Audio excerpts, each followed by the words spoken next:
হিসাব করে কিতাবের ভিতরে পাওয়া যায় 2,88,00,000 80 হুব্বাকে বলা হয় 2,88,00,000 আপনাকে জাহান্নামের ভিতরে থাকতে হবে।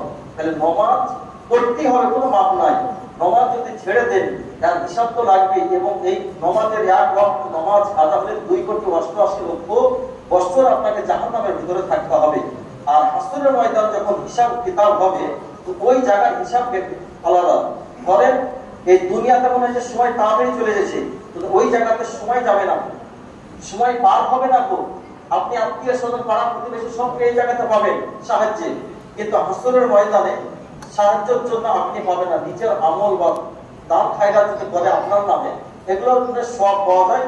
বা নেক্সট সন্তান, মানুষ ইন্তিকালের পর সমস্ত আমল বন্ধ হয়ে যায়। নেক্সট সন্তান যদি থাকে, পিতা মাতার জন্য যদি দোয়া করে, এই দোয়াটা আল্লাহর দরবারে কবুল হয়। এবং এমন একটা কাজ পৃথিবীতে রেখে গেছেন, ওই কাজের মারফতে আপনার সাদকায়ে জারিয়া ওগুলোকে বলা হয়। যেমন নবীর জামানাতে পানির খুব অভাব ছিল মক্কা মদিনাতে, তো সাহাবায়ে কেরাম আসার পর হুজুর আমার এই মা ইন্তিকাল করেছে, কিন্তু মা যখন ইন্তিকাল করে জবান বন্ধ হয়ে গেছিল, মনে হচ্ছে ঠোঁটটা লড়া ছিল, কিছু বলতো কিন্তু বলার সুযোগ পাইনি, মানে জবান বন্ধ হয়ে গেছিল। ইয়া রাসূলুল্লাহ, ইয়া হাবিবাল্লাহ, মার নামে আমি কি সাদকা করব, কি উত্তম সাদকা করব? তো নবী পাক সাল্লাল্লাহু আলাইহি সাল্লাম পানির ব্যবস্থা করার জন্য বলেছিলেন সাহাবায়ে কেরামকে যে তোমার মায়ের নামে একটা কুয়ার ব্যবস্থা করে দাও, যতদিন পর্যন্ত কুয়া থেকে পানি মানুষ পান করবে ততদিন পর্যন্ত তোমার মা কবরের ভিতরে নেকি পেতে থাকবে। তো বেরাদার, আমার বলার উদ্দেশ্য আপনাদের লম্বা চড়া নয় বা বক্তব্য নয়, অবশ্যই আপনারা কমসে কম 5 ওয়াক্তের নামাজটা পড়বেন। মানুষ কাজা হবে, সব হবে, রাজমিস্ত্রি কাজ করেন, চাষি মানুষ মাঠে ঘাটে কাজ করেন, তো অবশ্যই এই ঈদের নামাজের পর ওখান থেকে বিদায় দিবেন না, ঈদগাহ থেকে বিদায় দিবেন না।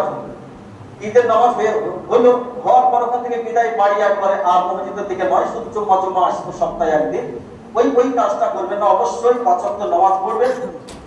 কে কখন যে চলে যাবে বলা মুশকিল। আর কে যেমন কলা মানে হয়তো রোডে অ্যাক্সিডেন্ট মারা গেল, ওই ব্যক্তি তো বুঝতে পারেনি, জানতেও পারেনি কাজ আমার এখানে অ্যাক্সিডেন্ট হবে, ভাবতেও পারেনি, অনুভব করতে পারেনি। আল্লাহ পাক রব্বুল আলামিন তাকে কিভাবে নেবে বলা মুশকিল। এই পবিত্র মাহে রমজান মাস আল্লাহ পাক রব্বুল আলামিন আমাদেরকে দান করেছেন, অত্যন্ত আমাদের সৌভাগ্য। রমজান মাস আমরা পেয়েছি বছরে এক মাস, আমাদের সৌভাগ্য। আল্লাহ পাক রব্বুল আলামিন সমস্ত নবীগণের উম্মতের চাইতে এই দুনিয়াতে দেখেন আপনার আমার সঙ্গে সকলের সঙ্গে এক অপরের সঙ্গে মেল মহব্বত সব আছে, কথা বলা বলি, কিন্তু মহব্বত এক অপরের সঙ্গে একই রকম নাই, কম বেশি আছে। তখন আল্লাহ পাক রব্বুল আলামিন সমস্ত নবীগণের উম্মতের চাইতে আমাদেরকে শেষ নবীর উম্মতকে বেশি ভালোবাসে।